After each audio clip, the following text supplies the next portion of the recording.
त्या भाऊनं गाडी घेतली, पण शोधून शोधून नाव ठेवणारा मित्र होताच तिथं. नवीन गाडी घेतली वाटते. हो घेतली बा आता नवीन. या कलर कोणाचा घेतलाय? हा काय काय? अरे सकाळपासून संध्याकाळपर्यंत नुसतं पुसाच लागते राजा. कलर तर चांगला घ्यायला लागत होता मग. हो आता ब्लॅक कलर आवडत होता म्हणून ह्याच घेतला. त्या घेतली की घरची दिल्ली घेऊन? नाही बा, मी माझ्या पैशाने घेतली ना, 1-1 रुपया जमा केला बा, घेतली. EMI वर घेतली असन. किती रुपयाची झाली रे बाय?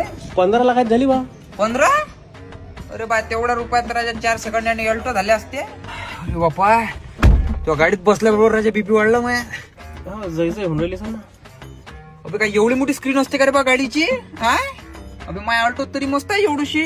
कन्फ्युज नाही त्याच्यात जास्त. एवढी मोठी गाडीला स्क्रीन नसते पाहिजे. आणि ह्या गाडीत एवढी स्क्रीन आहे बा. सनरूफ नाही दिसून राहिलं गाडीत. हा खालचं मॉडेल आहे वाटते. एसी नाही का हो तुमच्या गाडीत? हा एसी? हे शीत आणि एसी आहे बा. एवढी खास नाही ऑर्डर आली पण राजा मला गाडी. अबे कोण गाडी घेतली तर त्याला शुभेच्छा द्यायला लागते. त्याला हे नाही म्हणायला लागत की हे नाही का गाडीत, हे नाही का बाबाने घेऊन दिली का, EMI वर घेतली, कॅश घेतली काय, याच्यावर घेतली का, त्याच्यावर घेतली, चालले मोठे खोट काढले. हे आहे काय संद्रूप नाही आहे, अमकं नाही आहे, टमकं नाही. अभि तेव्हा जो गाडी तरी आहे तेव्हा पुरा खाणार कारतरी आहे का भयाळा. चालला मोठा घेणे का तिने का म्हणाले, पहिले सेकंड अल्टो घे एखादी. जयतोडे लोक सहायचे. काय राजा एवढी मोठी गाडी घेतली, रघुवीरला पेढा तर घ्यायला लागत होता.